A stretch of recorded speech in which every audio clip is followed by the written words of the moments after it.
sentencing until today's date. The court noting that given the nature of the plea, no pre-sentence investigation was requested. And so I think we're otherwise good to go today. Is that not right, Commonwealth? I believe so, Judge.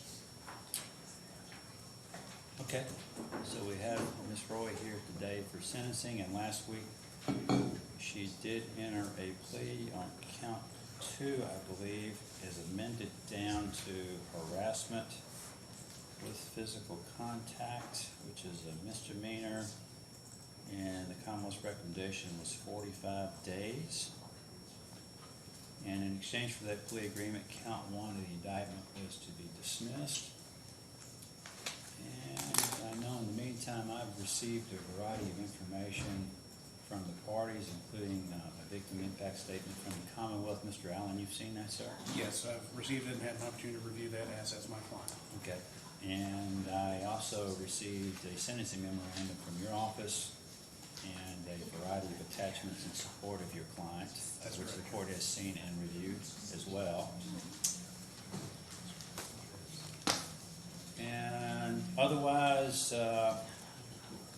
there's no reason why a sentence should not be pronounced and received today, is there, sir? No, Your Honor. Okay. And anything else you want to add to the record on behalf of your client? Judge, last week we asked for conditional discharge. I made that request again in our sentencing memorandum. I'm not going to repeat that verbatim, but just to say a few words.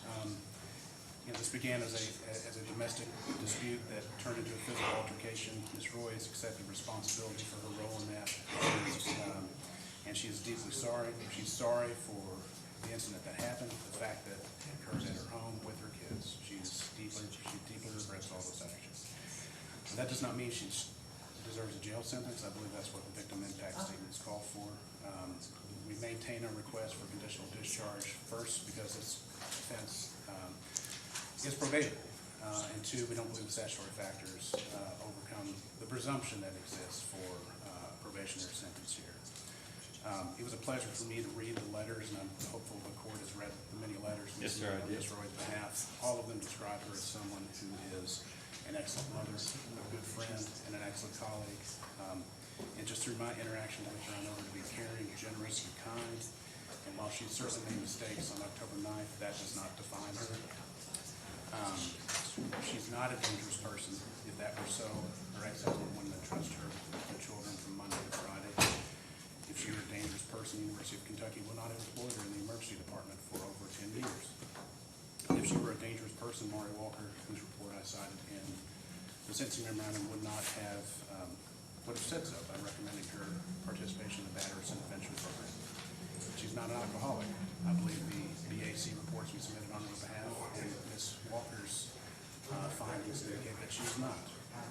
If she were an alcoholic, she would not have been able to submit 209 consecutive BAC negative tests. And finally, Judge, the victim impact statement in this case suggests that maybe Ms. Rohe hasn't been punished enough. We disagree. She spent 2 days in jail. She spent many weeks away from her kids. She has just now finished a very lengthy and contested divorce, after which I believe the parties have been able to move on from that. And as far as I know, they're very amicable in their dealings since then. She will have this misdemeanor conviction on her record, and she's going to have to report that conviction to the Kentucky Board of Medical Licensure. So we believe that she's had to move out of her home. I don't want to speak out of turn, but I'll venture the past 6 months have been some of the darkest in Ms. Rohe's life. She is moving on with her life. She has a new place. She has a good routine with her kids, and when she's not working the weekend shifts at the medical center. She and her family are trying to adjust this new reality after the divorce, and because of that, Judge, I think a continued jail sentence will disrupt that new balance that she's attempting for. So again, we would request conditional discharge. Okay, Ms. Rohe, you don't have to say anything, but this is your chance to address the court before I make a final decision on your case, ma'am. Do you have anything you want to say? That's fine. Ms. Stevens, on behalf of Commonwealth, do you all take a position or have any further comment on the matter? We do not take a position, Judge, but we do have a victim who would like to address the board. Okay, very well.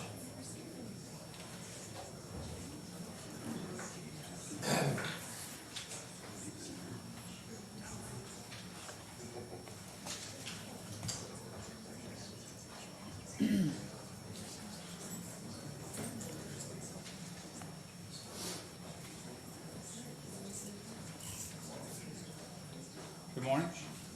Your name, sir? Daniel Rohe. Okay. You have a statement you'd like to present to the court? Yeah, I'm just gonna read my victim impact statement.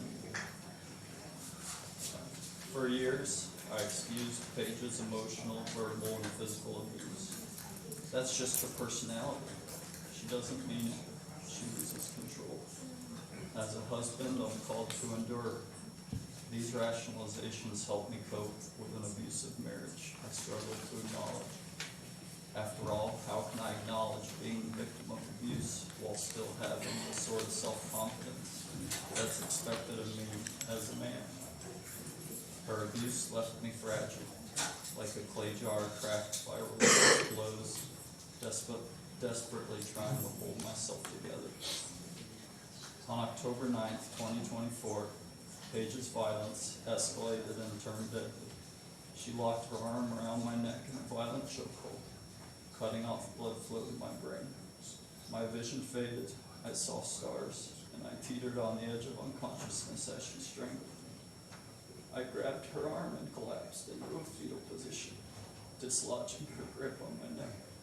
On my hands and knees, shaking uncontrollably, my vision returned, but the terror of that moment haunts me every day. I started recording her in an attempt at de-escalation, and if that had ended it, I might have buried it alongside numerous other traumas. But then came the gaslighting. When I realized the video was deleted from my phone, I confronted Paige, and she said, "Dan, you are crazy. That did not happen." That betrayal, like 100 knives in my back, was and still is psychological torture. The trauma of that night, compounded by her ongoing lies and manipulations, has caused me to lose 20 pounds, suffer nightmares, and shed countless tears of grief. As a self-employed contractor, my livelihood relies on focus, but the crushing weight of this trauma has cut my productivity and reduced billable hours. As a result, I'm presently seeking lower-paying W-2 jobs with early morning fixed hours, hoping the structure will facilitate healing so I can be more productive in my contractor work during normal business hours. With these traumas, Paige has shattered me. That fragile clay jar is struggling to hold myself together into 1,000 pieces. Her manipulation reaches further, endangering our children, whose safety I fear for every day. She's downplayed her alcoholic tendencies, avoiding intervention. She's continued to deny using alcohol to self-medicate anxiety and a tightly wound personality. I fear that without oversight, she'll resume drinking, spiraling back to active alcoholism and escalating her danger. Recently, I begged her with tears in my eyes to not harm our children. Without me to absorb her rage, I'm very worried she will target our children with her need for control. I do not believe her temporary restraint under scrutiny will last. Her minimization and denial have ensnared others, pastors, friends, church members, who've pressured me to absolve her, deepening my feelings of betrayal. Ephesians 5:11 urges us to expose such darkness, and I do so now, revealing her deception, gaslighting, and abuse. She's dodged accountability, pleading down from strangulation 1st degree and assault 4th degree, which would have left permanent records and lasting consequences that can't be excused away. She's not demonstrated repentance. Unlike in the biblical account of Zacchaeus, who repented and made fourfold restitution, she continues to hide behind a carefully curated mask of piety and self-righteousness while whitewashing contributing factors of control, rage, alcoholic tendencies, and possible psychiatric causes. To Paige's friends who are blindly supporting her, I feel it's important to note that your blind support of her after the crime she's committed has enabled her to avoid accountability for her actions. As long as she feels like you all have her back regardless of what she's done or may continue to do, she will continue to blaze forward with her lies and manipulation. I ask you to please think about how that has and could continue to hurt me and the children. I want Paige to work on bettering herself and get the help she needs, and you should want that too. I seek justice to protect myself from being a victim again, and to prevent my children from becoming victims of her rage and to force her to confront her dangerous behaviors. I am the shattered clay jar, desperate and struggling to rebuild, but justice can help me heal. I ask this court for a sense of jail time and treatment for her control issues, rage, alcoholic tendencies, and the potential psychiatric causes to prevent further harm to myself and, most importantly, to my children. I'm hopeful such treatment would allow her to truly reflect on the gravity of her actions. Leniency has failed. Only consequences can drive change. And to Paige, I need you to face the truth about what happened that night and the harm it's caused. Your denial and untreated struggles put our children at risk, and I'm terrified of what could happen without change. I beg you, for their sake, fully commit to the interventions you need in order to be the best mother you can and ensure they grow up safe and loved. While the court can mandate interventions, they cannot force honest self-evaluation nor transparency, and that is solely up to you. Thank you, sir. May I return your seat?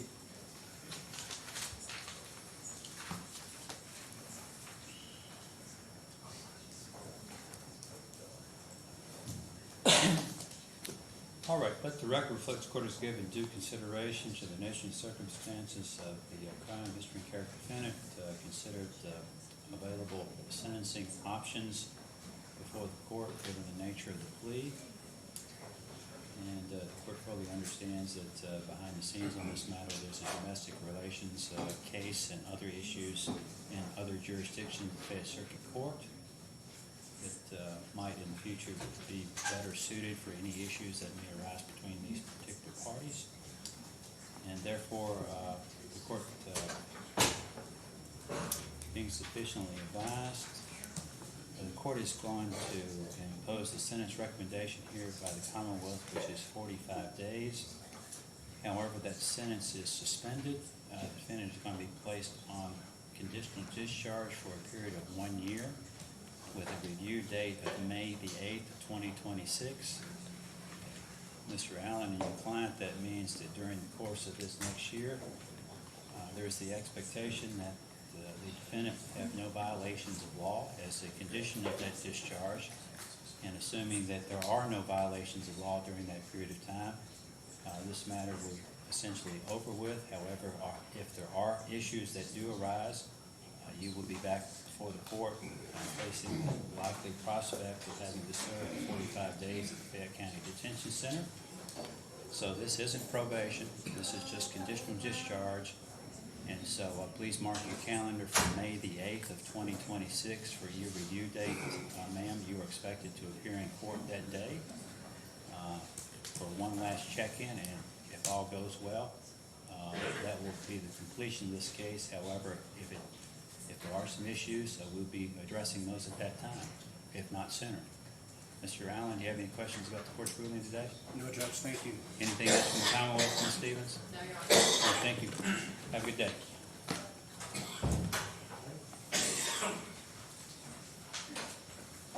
Good morning, Your Honor. Good morning. Excuse me, we have number 29.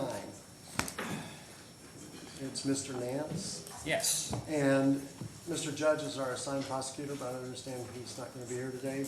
We are here for status. Yes, sir. And the only thing that I see is that I had an expert